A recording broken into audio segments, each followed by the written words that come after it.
Hello everyone, so today we are going to start first chapter of your class 8 chemistry, that is matter. So start karte with the definition. We have already learned what is matter in class 7. So the definition of matter is anything which has two property. If it has mass and occupy space, then it is called matter. तो definition क्या निकला? Any substance, any object which has two property, if it has mass and occupy space, then it is called matter. We have already learned in class 7. For example, sir देखिए ये pen क्या है, इसका कुछ मास है. आप अगर इसको रखते हो तो ये कोई एक स्पेस ले रहा है ना, तो ये क्या हो जाएगा, मैटर होगा. आपका मोबाइल देखिए हैज मास और कुछ ना कुछ स्पेस लेता है, वो क्या हो गया, आपका मोबाइल मैटर हो गया. Copy, pen, whatever you see around us, मतलब हम लोग अपने चारों तरफ कोई भी चीज देख रहे हैं जिसका कुछ ना कुछ स्पेस ऑक्यूपाई करता है और कुछ ना कुछ उसका मास होता है, दैट मीन्स वो क्या होता है, मैटर होता है. चलिए, ये तो था definition which we have already learn in class 7. अब क्या होता है, whenever matter, that is matter is made of very tiny small particle. Matter जो होता है वेरी टाइनी स्मॉल पार्टिकल से मिलकर बना होता है, जिसको हम लोग क्या बोलते हैं, एटम्स बोलते हैं. सो matter is made of very tiny small particles which is called atoms. अब एटम्स बहुत सारी जगह क्या होता है, इंडिपेंडेंट एग्जिस्ट करता है, और बहुत सारा जगह मैटर क्या होता है ना, कंबाइन कर लेता है. तो when ever atoms combine it form molecules. When ever atoms combine, अब दो तरह से कंबाइन करेगा, वो बाद में देखेगा. जब कभी भी एटम्स कंबाइन करता है तो वो क्या होता है, वो मॉलिक्यूल्स फॉर्म करता है. तो when atoms combine it form molecules. इस same type of atom combine बहुत उस समय होता है ऐसा. For example if I have hydrogen, एक और हाइड्रोजन को लिया और हाइड्रोजन कंबाइन करके H2 बनाया. When same type of atom combine, तो जो चीज बन रहा है उसको हम लोग क्या बोलते हैं, मॉलिक्यूल्स ऑफ एन एलिमेंट, या एलिमेंट भी बोलिएगा. तो जब सेम टाइप को एटम्स कंबाइन करता है उसको हम लोग क्या बोलते हैं, एलिमेंट्स बोलते हैं, या मॉलिक्यूल्स ऑफ एन एलिमेंट बोलते हैं. एग्जाम्पल बहुत सारा है सर. एग्जाम्पल क्या क्या हो सकता है, देखिएगा. वी हैव O2, ऑक्सीजन देखिए ऐसे लिखते हैं, H2, Cl2. इस सब में क्या है, दो क्लोरीन का एटम्स कंबाइन कर रहा है, दो हाइड्रोजन का एटम कंबाइन कर रहा है, दो ऑक्सीजन का एटम कंबाइन कर रहा है. तो ये सब क्या कहलाएगा, एलिमेंट्स कहलाएगा. When different type of atoms combine, मतलब एक हाइड्रोजन का हो गया, एक क्लोरीन का हो गया, एक हाइड्रोजन का हो गया, मतलब दो डिफरेंट टाइप का एटम जब कभी भी कंबाइन करेगा तो उसको हम लोग बोलेंगे क्या है, कंपाउंड बोलेंगे, या मॉलिक्यूल्स ऑफ एन कंपाउंड बोलेंगे. तो इसका एग्जांपल सर, सो H2O बेस्ट एग्जांपल. हाइड्रो, इसको हम लोग क्या बोलते हैं, वाटर. देखिए इसमें हाइड्रोजन एक टाइप का एटम हो गया, ऑक्सीजन एक अलग टाइप का एटम हो गया. When they combine they form compound. तो वाटर क्या हो जाएगा, एक कंपाउंड हो गया. HCl और क्या क्या बहुत सारा, NaCl. This all are the examples. When different type of atom combine it form a compound, and when same type of atom combine it form elements. So same type elements, different type compound. So you can take the screenshot. Molecules का जो behaviours है solid, liquid and gas में क्या होता है, different होता है. तो ऐसा थ्योरी जो हमको मॉलिक्यूल्स का behaviour solid, liquid and gas में समझने में हेल्प करता है, उसी थ्योरी को हम लोग बोलते हैं काइनेटिक मॉलिक्यूलर थ्योरी. तो वो क्या हो गया, kinetic molecular theory that enable us to understand the behaviors of molecules in solid, liquid and gas. तो वो है क्या, वो थ्योरी क्या है, उस पॉइंट्स को हम लोग देखेंगे. सबसे पहले क्या बोलता है kinetic molecular theory, composition of matter. Matter किससे बना है, we have already know matter is made of a very small tiny particles called atoms, and atoms not exist independently, so combine to form molecules. तो क्या होता है, matter is compose of molecules, and molecules of a given substance are identical in all respect. तो पहला तो एक चीज समझ में आ रहा, फर्स्ट पॉइंट क्या होता है कि मॉलिक्यूल्स, मैटर क्या होता है, कंपोज ऑफ मॉलिक्यूल्स होता है, and molecules of a given substance are identical with respect to, मतलब with all respect. For example देखिए ये एक पेन है, इसके अंदर अगर सपोज कर लेते हैं 100 मॉलिक्यूल्स है. 100 मॉलिक्यूल्स जो है ना वो आपस में आइडेंटिकल होगा with all respect. For example इसका मॉलिक्यूल्स आपस में बराबर होगा. ये व्हाइट बोर्ड जो है इसके अंदर सपोज कर लीजिए 1000 मॉलिक्यूल्स है, तो 1000 मॉलिक्यूल्स एक दूसरे से आपस में बराबर होगा. बट इसका मॉलिक्यूल्स, पेन का मॉलिक्यूल्स और इस बोर्ड का मॉलिक्यूल्स आपस में डिफरेंट होगा. तो एक गिवन सब्सटेंस के अंदर अगर 1000 मिलियंस ऑफ मॉलिक्यूल्स भी होता है ना, तो वो हर रिस्पेक्ट में आपस में बराबर होता है. पहला पॉइंट हमको समझ में आ गया. चलिए दूसरा, movement of molecules and kinetic energy. एक चीज समझना है कि मॉलिक्यूल्स जो होता है ना वो हमेशा रैंडम मोशन में रहता है, हमेशा रैंडम मोशन, जिगजैग मोशन होता है। लेकिन किसी चीज में due to intermolecular force of attraction, जिसको हम लोग आगे पढ़ेंगे, वो क्या होता है, बहुत कम होता है मूवमेंट, उसमें सिर्फ वाइब्रेट करता है। किसी में थोड़ा ज्यादा होता है जिसकी वजह से फ्लो करता है एयर में बहुत ज्यादा, तो इसको आगे देखेंगे। तो molecules in a matter are constantly move, molecules in a matter are constantly move or try to move, ये समझना है, ठीक है। now due to this movement causes kinetic energy, और हम लोग अभी चैप्टर फिजिक्स में पढ़ रहे थे, एनर्जी क्लास 8 का आपका एनर्जी है चैप्टर, जिसमें पता है ड्यू टू मोशन अगर कोई एनर्जी जनरेट होता है उसको काइनेटिक एनर्जी बोलते हैं। तो यहां से समझ में आ रहा है molecules in matter are constantly move, और जब वो मूवमेंट रहेगा तो जिसकी वजह से जो एनर्जी जनरेट होगा उसको क्या बोलेंगे, काइनेटिक एनर्जी। तो molecules in matter are constantly move due to this movement possess kinetic energy, जिसकी वजह से उसके अंदर काइनेटिक एनर्जी जनरेट होता है। तो सेकंड पॉइंट ये था। थर्ड पॉइंट है इंटरमॉलिक्यूलर स्पेस। बेसिकली देखिएगा, एक मॉलिक्यूल्स के अंदर, एक कंपाउंड के अंदर या कोई एक एलिमेंट है, वो तो एक मॉलिक्यूल से नहीं बना होता है, बहुत सारे मॉलिक्यूल्स होते हैं। फॉर एग्जांपल ये पेन हो गया, कुछ भी ले लीजिए, देखिए मिलियंस ऑफ मॉलिक्यूल्स मिलकर बना होता है। तो एक कंपाउंड या एलिमेंट्स के अंदर मॉलिक्यूल्स टू मॉलिक्यूल्स के बीच में जो दूरी होता है, जो डिस्टेंस होता है, इसको इंटरमॉलिक्यूलर स्पेस बोलते हैं। The space between two molecules of a compound or elements is called intermolecular space. Now, different substance में वो क्या होता है, different होता है, different state में different होता है। For example, solid में जो क्या होता है, solid में intermolecular space क्या होता है, बहुत कम होता है। That's why वो सारा molecules एक दूसरे को आके जकड़ लेते हैं और वो space बहुत कम हो जाता है, negligible बोल सकते हैं, absent बोल सकते हैं। Now, लिक्विड में क्या होता है, as compare to solid, we have already read this in class 7। Liquid में क्या होता है, इंटरमॉलिक्यूलर स्पेस थोड़ा सा बढ़ जाता है, एंड आपका सॉलिड में क्या, गैस में क्या होता है, इंटरमॉलिक्यूलर स्पेस बहुत ज्यादा हो जाता है। तो पहले आप क्या करो, इसका स्क्रीनशॉट ले लीजिए। Now intermolecular force of attraction, basically force of attraction between the molecules of a substance. एक सब्सटेंस के अंदर अगर 50 मॉलिक्यूल्स है तो 50 मॉलिक्यूल्स के बीच में एक फोर्स ऑफ अट्रैक्शन रहेगा, जिसकी वजह से सारा मॉलिक्यूल्स एक साथ रहता है। इस फोर्स ऑफ अट्रैक्शन को क्या बोलते हैं, intermolecular force of attraction. Definition क्या होगा, force of attraction between the molecules is called intermolecular force of attraction. अब मॉलिक्यूल्स दो तरह का होता है, वी हैव ऑलरेडी नो, एक कंपाउंड होता है, एक क्या होता है, एलिमेंट होता है। कंपाउंड में डिफरेंट मॉलिक्यूल्स होता है, तो डिफरेंट मॉलिक्यूल्स के बीच में जो फोर्स ऑफ अट्रैक्शन रहेगा उसको हम लोग क्या बोलेंगे, एडहेसिव फोर्स बोलेंगे। और सेम मॉलिक्यूल्स के बीच में जो फोर्स ऑफ अट्रैक्शन रहेगा उसको हम लोग क्या बोलेंगे, कोहेसिव फोर्स बोलेंगे। मतलब for example if I am taking H2 के अंदर हाइड्रोजन का बहुत सारा मॉलिक्यूल्स है, यहाँ पे देखिए सिर्फ और सिर्फ हाइड्रोजन मॉलिक्यूल्स है। तो इस हाइड्रोजन, एक हाइड्रोजन एटम का दूसरे हाइड्रोजन एटम के बीच में जो फोर्स ऑफ अट्रैक्शन रहेगा उसको आप क्या बोलोगे, cohesive force of attraction. But अगर वाटर ले ले तो hydrogen and oxygen, we know H2O, इसमें देखिए डिफरेंट एटम्स आ गया ना, तो डिफरेंट एटम्स के बीच में जो फोर्स ऑफ अट्रैक्शन रहेगा उसको क्या बोलोगे, एडहेसिव फोर्स बोलिएगा। तो ये था आपका इंटरमॉलिक्यूलर फोर्स ऑफ अट्रैक्शन का definition. What is cohesive force और what is adhesive force, exam में आता है। चलिए उसके बाद देखते हैं कॉलिजन ऑफ मॉलिक्यूल्स। मॉलिक्यूल्स जो होता है ना, हमेशा क्या होता है, वी नो रैंडम मोशन में रहता है, but in solid intermolecular force of attraction क्या होता है, बहुत ज्यादा होता है, जिसकी वजह से पार्टिकल्स, मॉलिक्यूल्स जो है ना मूवमेंट नहीं कर पाता है, जस्ट वाइब्रेट करता है अपनी जगह पे।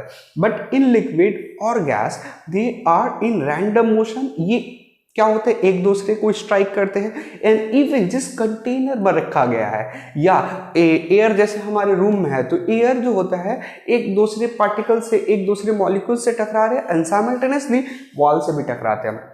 उसी तरह से वाटर जिस कंटेनर में रखा गया है, वाटर का मॉलिक्यूल्स आपस में स्ट्राइक करते हैं and even strike with the wall of the container. जिस कंटेनर में हम रखे हैं उसके वॉल पे भी वो लोग टकराते हैं, एंड जब टकराएगा, स्ट्राइक करेगा, दैट मीन्स यहाँ पे क्रिएट करता है प्रेशर। सर ये कैसे समझ में आया आपको कि वो लोग वॉल से भी, मॉलिक्यूल्स जो है वो वॉल से भी टकराता है। उसके लिए सपोज कर लो यहाँ पे हम लोग क्या कर लिए, ये वाटर रख लिए, ये वाटर है आपका पूरा।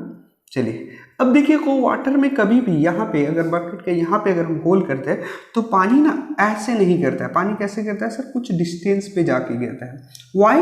बिकॉज जो मॉलिक्यूल्स है ना वो हमेशा रैंडम मोशन में रहता है। क्या होता है रैंडम मोशन में? जैसे यहाँ पे है it travel a certain distance, अगर ये स्ट्राइक नहीं करता तो ये जस्ट यहीं से गिरने लगता है, ठीक है। तो ये प्रूव करता है कि मॉलिक्यूल्स जो होता है in liquid state they are in random motion, वो हमेशा रैंडम मोशन में होता है और वो क्या करता है collide which each other and also with the wall of the container, और जिस वॉल से वो कोलाइड करेगा वहां पे वो प्रेशर भी क्रिएट करता है। सो आप स्क्रीनशॉट ले लीजिए इसका। अब हम लोग देखेंगे कि why matter exist in three state. आपको सॉलिड, लिक्विड एंड गैस के फॉर्म में मैटर क्यों एग्जिस्ट करता है, वो कौन सा प्रॉपर्टी है कि एक मैटर को सॉलिड बनाता है या उसको गैस बना रहा है या लिक्विड के फॉर्म में बना रहा है। तो बेसिकली आपका चेंज ऑफ स्टेट और स्टेट जो होता है वो डिपेंड करता है आपका दो प्रॉपर्टी पे, एक होता है इंटरमॉलिक्यूलर फोर्स ऑफ अट्रैक्शन, दूसरा होता है इंटरमॉलिक्यूलर स्पेस। यही दो प्रॉपर्टी है जिसके वजह से कोई भी सब्सटेंस सॉलिड हो जाता है या कोई भी सब्सटेंस लिक्विड हो जाता है या गैस हो जाता है। सो इंटरमॉलिक्यूलर फोर्स ऑफ अट्रैक्शन अगर बहुत ज्यादा रहेगा तो मॉलिक्यूल्स क्या होगा, करीब आएगा, कम्स टुगेदर हो जाएगा, तो इंटरमॉलिक्यूलर स्पेस कम हो जाएगा। जैसे ही करीब आ जाएंगे तो ये एक क्लोज पैक स्ट्रक्चर बना लेगा जिसकी वजह से एक उसका शेप बन जाएगा तो वो सॉलिड के फॉर्म में चला जाएगा। अगर इंटरमॉलिक्यूलर फोर्स ऑफ अट्रैक्शंस बहुत कम हो जाता है, नियरली एकदम वीकेस्ट हो जाता है, तो गैस मॉलिक्यूल्स क्या होगा, बहुत दूर दूर चले जाएंगे जिसकी वजह से इंटरमॉलिक्यूलर स्पेस बढ़ जाएगा तो वो गैस के फॉर्म में हो जाएगा। तो यही एक जिस दो चीज है, इंटरमॉलिक्यूलर फोर्स ऑफ अट्रैक्शन और इंटरमॉलिक्यूलर स्पेस, जिस पे कोई एक सब्सटेंस का स्टेट डिपेंड करता है। तो इन सॉलिड क्या होता है, intermolecular force of attraction we know strongest होता है, सबसे ज्यादा होता है, जिसकी वजह से मॉलिक्यूल्स करीब आ जाते हैं और क्लोजली पैक्ड हो जाते हैं। और इंटरमॉलिक्यूलर स्पेस क्या होता है, पार्शियली एब्सेंट होता है, जिसकी वजह से इसका स्ट्रक्चर शेप देखिए ऐसा कुछ आएगा, ठीक है। इसके वजह से इसके अंदर क्या प्रॉपर्टी होता है, देखिए मॉलिक्यूल्स सब एक दूसरे के करीब आ जाएंगे तो उसका एक शेप हो जाएगा, शेप बन गया, और उसका साइमल्टेनियसली क्या होता है, एक वॉल्यूम होता है। ये प्रॉपर्टी होता है सॉलिड का कि उसका एक शेप भी होता है, उसका एक वॉल्यूम भी होता है। नाउ लिक्विड आते हैं, लिक्विड में क्या होता है, intermolecular force of attraction not as strong as in solid. Solid में जितना स्ट्रॉन्ग है उतना नहीं है, लेकिन होता है, फोर्स ऑफ अट्रैक्शन अच्छा खासा होता है। जिसके बाद intermolecular space more than that in solid, solid के कंपेयर में ज्यादा होता है स्पेस, बट इतना भी ज़्यादा नहीं होता है कि मॉलिक्यूल्स एक दूसरे को छोड़ के चला जाए, जिसकी वजह से ही क्या होता है, लिक्विड फ्लो होता है। इंटरमॉलिक्यूलर फोर्स ऑफ अट्रैक्शन इतना होता है कि एक मॉलिक्यूल दूसरे मॉलिक्यूल्स को पकड़ के रहे। अब ये अगर आगे जा रहा है तो ये भी मॉलिक्यूल साथ में जाएगा, जिसकी वजह से क्या होता है, ये प्रॉपर्टी ऑफ फ्लो, मतलब इसके अंदर फ्लो का प्रॉपर्टी होता है, ठीक है। तो ये आपको समझ में आया। इसका डायग्राम अगर देखें जस्ट इसकी कंपेयर में थोड़ा सा स्पेस ज्यादा हो जाएगा और फोर्स ऑफ अट्रैक्शन कम हो जाएगा। तो इसका प्रॉपर्टी क्या होगा लिक्विड का, तो इसके अंदर फ्लो का प्रॉपर्टी आ जाता है। इसका कोई शेप नहीं होता है। क्यों शेप नहीं होता सर, क्योंकि इंटरमॉलिक्यूलर फोर्स ऑफ अट्रैक्शन क्या होता है, कम हो जाता है, बट इसका एक वॉल्यूम होता है, क्योंकि ये सब एक साथ रखता है। इतना फोर्स रहता है कि मॉलिक्यूल्स को एक दूसरे से मतलब बिछड़ने नहीं, उड़ के ऐसा ना हो कि एक मॉलिक्यूल से यहाँ है दूसरा मॉलिक्यूल उससे दूर चला जाए कहीं पे, ऐसा नहीं होता है, ठीक है। नाउ लास्ट वन क्या होता है, गैस में हम लोग देखेंगे इंटरमॉलिक्यूलर फोर्स ऑफ अट्रैक्शन होता है ना, वीकेस्ट होता है, एकदम सबसे कम होता है। और लार्ज इंटरमॉलिक्यूलर स्पेस क्या होता है, largest in compare to solid and liquid. Intermolecular space क्या होगा, बहुत ज्यादा हो जाएगा, ठीक है, जिसकी वजह से एक मॉलिक्यूल्स, एक अगर गैस लीजिएगा तो एक मॉलिक्यूल्स यहाँ है तो एक हो सकता है बहुत दूर पे हो, इंटरमॉलिक्यूलर स्पेस बहुत ज्यादा हो जाएगा, ठीक है। इसको समझने के लिए आप समझो, देखिए परफ्यूम वगैरह हम लोग यहाँ लगाते हैं तो थोड़ा दूर स्मेल चला जाता है, क्यों, क्योंकि वो मॉलिक्यूल्स बहुत दूर आपका फ्लो होता है। इसका भी प्रॉपर्टी क्या हो जाएगा, इसके अंदर भी फ्लो का प्रॉपर्टी होता है, लेकिन गैस का कोई शेप नहीं होता है, कोई वॉल्यूम नहीं होता है। वॉल्यूम कंपेयर किया जा सकता है, कोई शेप नहीं हो जाएगा। तो ये था आपका why we have three state, because of intermolecular force of attraction and intermolecular space. In solid we know ये सारा आपका प्रॉपर्टी है। You can take the screenshot now why does a change of state occur, क्यों एक solid liquid में, liquid gas में, या gas liquid में, लिक्विड से सॉलिड में कन्वर्ट होता है, इसके पीछे रीजन क्या है। एकदम देखिए, हम जिस पॉइंट से लिखा है अगर उस पॉइंट को आप याद रखिएगा तो आपका पूरा और कुछ करने की जरूरत नहीं होगी। देखिए, when a solid is heated, जब कभी भी आप सॉलिड को हीट करते हैं, we know in solid the molecules are closely packed. Whenever we heat the solid it molecules gain kinetic energy, उसका मॉलिक्यूल्स क्या होगा, gain kinetic energy and become very active. जैसे ही कोई सॉलिड को आप हीट करोगे तो उसके अंदर जो मॉलिक्यूल्स है ना वो काइनेटिक एनर्जी गेन करेगा और वो वाइब्रेट करने लगेगा। क्या, gain kinetic energy, become very active and vibrate करने लगेगा। और वाइब्रेट करेगा तो मतलब जो इंटरमॉलिक्यूलर फोर्स ऑफ अट्रैक्शन था उसको ओवरकम करने की कोशिश करेगा। तो it gain kinetic energy and become very active, try to overcome IMFA, हम शॉर्ट में लिखे इंटरमॉलिक्यूलर फोर्स ऑफ अट्रैक्शन। अब जैसे ही वो वाइब्रेट कर रहा है तो उसको जो फोर्स ऑफ अट्रैक्शन है उसको क्या, ओवरकम करने की कोशिश कर रहा है। Now vibrate fast and start to move, ज़्यादा हीट करते रहेगा तो वो अब क्या है, ज़्यादा गेन काइनेटिक एनर्जी लेके ज़्यादा एक्टिव हो जाएगा और क्या, स्टार्ट वाइब्रेटिंग हो जाएगा और वो अब मूव करना स्टार्ट करेगा, जिसकी वजह से क्या होगा, इंटरमॉलिक्यूलर स्पेस क्या होने लगेगा, इंक्रीज करने लगेगा। एक देखिए क्लोजली पैक था, सारा मॉलिक्यूल्स एक दूसरे से स्ट्राइक कर रहा है, क्यों, क्योंकि गेन ऑफ काइनेटिक एनर्जी हो गया। तो अब क्या होगा, उसके बीच में स्पेस बढ़ने लगेगा एंड जैसे स्पेस बढ़ने लगेगा, वी नो स्पेस बढ़ेगा मतलब इंटरमॉलिक्यूलर फोर्स ऑफ अट्रैक्शन घटेगा, जिसकी वजह से क्या हो जाएगा, सॉलिड चेंज इनटू लिक्विड होगा। ये एक बेसिक कंसेप्ट है। और अब हम उसको फर्दर हीट करते रहेंगे तो और गेन काइनेटिक एनर्जी करता रहेगा और स्पेस बढ़ता रहेगा और इंटरमॉलिक्यूलर फोर्स ऑफ अट्रैक्शन कम होता होगा, जिसकी वजह से आप gain more kinetic energy for further heating. IMFA, intermolecular force of attraction further decreases and IMS, intermolecular space increases, hence change into gas, जो लिक्विड था वो गैस में कन्वर्ट हो जाएगा। ये एक शॉर्टकट में आपको समझने के लिए है, ऐसे ही याद रखिएगा, बहुत ईजी होगा। अब हम लोग एक गैस को ले लेते हैं, उसको कूल करते हैं तो क्या होता है, when a gas is cooled it's molecules की लॉस काइनेटिक एनर्जी। जैसे ही कूल करेंगे तो उसके अंदर का टेम्परेचर कम हो जाएगा और उसके अंदर जो मॉलिक्यूल्स वाइब्रेट कर रहा था वो क्या हो जाएगा, थोड़ा सा स्लो हो जाएगा। क्यों, लॉस ऑफ काइनेटिक एनर्जी होगा एंड स्लो डाउन। जैसे ही स्लो डाउन हुआ तो अब molecules two molecules force of attraction क्या होगा, कम ज़्यादा हो जाएगा। जो मॉलिक्यूल्स बहुत तेजी में वाइब्रेट कर रहा था अब वो स्लो हो गया तो एक मॉलिक्यूल्स दूसरे मॉलिक्यूल्स को बहुत तेज से टानेगा, अट्रैक्ट करेगा। As a result, IMF, intermolecular force of attraction increases, और जैसे ही intermolecular force of attraction increase होगा, intermolecular space क्या हो जाएगा, decrease हो जाएगा। intermolecular space decrease, molecules comes close to each other, मतलब क्या होगा, molecules come closer together, वो क्या होगा, molecules close हो जाएगा, जिसकी वजह से अब क्या है, intermolecular space बढ़ गया, कम हो गया और intermolecular force of attraction बढ़ गया, hence change into liquid। और फर्दर कूलिंग करते रहेंगे तो उसी तरह से इंटरमॉलिक्यूलर फोर्स ऑफ अट्रैक्शन क्या होगा, बहुत ज़्यादा हो जाएगा और इंटरमॉलिक्यूलर फोर्स ऑफ स्पेस क्या हो जाएगा, इंटरमॉलिक्यूलर स्पेस बहुत कम हो जाएगा, हेंस चेंज इनटू गैस। तो ये एक है why does a change of state occur. इसी फॉर्म में आप लिख लीजिएगा तो बहुत ईजी हो जाएगा आपको समझने के लिए। तो आप पहले स्क्रीनशॉट इसका ले लीजिए। इसके बाद जो बुक में आपका है वो है कि मेल्टिंग बॉइलिंग में क्या होता है। तो मेल्टिंग में आपको पता है सॉलिड से लिक्विड में बनता है, सॉलिड से लिक्विड बनेगा तो क्या होगा, इंटरमॉलिक्यूलर स्पेस क्या हो जाएगा आपका, सॉलिड से लिक्विड में आपको पता है ज़्यादा हो जाएगा और intermolecular force of attraction decrease कर जाएगा।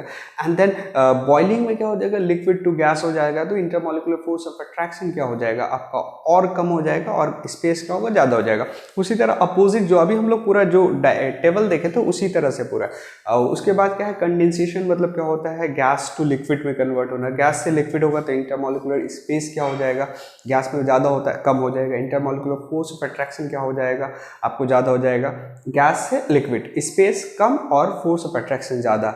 और उसी तरह से फिर आपको फ्रीजिंग में क्या हो जाएगा, लिक्विड टू क्या हो जाएगा, सॉलिड में हो जाएगा तो इंटरमॉलिक्यूलर स्पेस क्या हो जाएगा, कम हो जाएगा और इंटरमॉलिक्यूलर फोर्स ऑफ अट्रैक्शन ज़्यादा हो जाएगा। तो इस वजह से वो जो हम बताए हैं वही चीज़ सब कुछ था, उस वजह से उसको नहीं ज़्यादा डिटेल में बता रहे, जस्ट जो बताया उसको याद रखेगा। उसके बाद एक और टॉपिक आता है आपको जिसको हम लोग बोलते हैं law of conservation of mass. Law of conservation of mass, law of conservation of energy भी होता है। तो mass neither be create nor be destroy, ना ही आप उसको क्रिएट क्रिएट कर सकते हैं ना ही डिस्ट्रॉय कर सकते हैं। जस्ट एक change from one state to another state और one form to another form. इसको अच्छा से समझने के लिए ऐसे समझे, molecules in a substance remain same when the substance change its state, the mass of substance remains same। मतलब सपोज कर लेते हैं 10 मॉलिक्यूल्स ऑफ एक सॉलिड था, कोई एक सॉलिड, सपोज कर लेते हैं आइस होता है, अगर उसको हम लिक्विड में कन्वर्ट करते हैं तो 10 ही मॉलिक्यूल्स ऑफ लिक्विड वाटर रहेगा, और उसको जब गैस में कन्वर्ट करते हैं तो 10 ही मॉलिक्यूल्स ऑफ आपका क्या रहेगा, गैस जिसको वेपर बोलते हैं वो रहेगा। ठीक है, तो उसी को अच्छा से समझाने के लिए यहाँ लिया गया 10 gram of water boils to form. Water को बॉयल करेंगे तो क्या होगा, स्टीम बनेगा, तो जो स्टीम बन रहा है उसका भी क्वांटिटी क्या है, 10 gram of steam he form होगा। और अगर 10 ग्राम ऑफ वाटर को हम फ्रीज करते हैं, freeze to form 10 gram of ice बनेगा। तो मास जो होता है ना उसमें कोई चेंजेस नहीं होता है, जस्ट और जस्ट फॉर्म आपका जो है स्टेट चेंज हो जाता है। इसी से एक कंक्लूजन आता है, matter neither be create nor be destroy but only change of state occur. आप ना ही मैटर को क्रिएट कर सकते हैं ना ही डिस्ट्रॉय कर सकते हैं, just change of state occur होता है। ये तो एक ओवरऑल हो गया। कोई केमिकल रिएक्शंस में जब हम लोग जाते हैं तो क्या होता है, तो ड्यूरिंग केमिकल रिएक्शंस और in a chemical reactions mass before the reactions should be equals to mass after the reactions. हमारा कोई भी रिएक्शंस हो रहा है, सपोज कर लीजिए हाइड्रोजन ऑक्सीजन से रिएक्ट कर रहा है, for example hydrogen react with oxygen to form H2O, तो आपका जो पहले यहाँ का जो मास रहेगा बिफोर द रिएक्शंस, इसको रिएक्टेंट भी बोलते हैं, इसको प्रोडक्ट बोलते हैं, तो mass of the reactant should be equals to the mass of the product. ये क्या बोल रहा है कि मास ऑफ द रिएक्टेंट जो भी होगा, सपोज कर लिए 10 ग्राम है और 20 ग्राम है, तो मास ऑफ द रिएक्टेंट जो प्रोडक्ट भी फॉर्म होगा ना उसका भी मास क्या हो जाएगा, 20 ग्राम होगा। तो यही होता है law of conservation of mass, that is mass को ना ही क्रिएट कर सकते ना ही डिस्ट्रॉय कर सकते हैं, just it changes from one state और one form to another form. तो आई होप सो ये पूरा चैप्टर समझ में आ गया। If you still have any doubt write on comment section, I will try to answer you. Thank you. आप लोग इसका स्क्रीनशॉट ले लीजिए।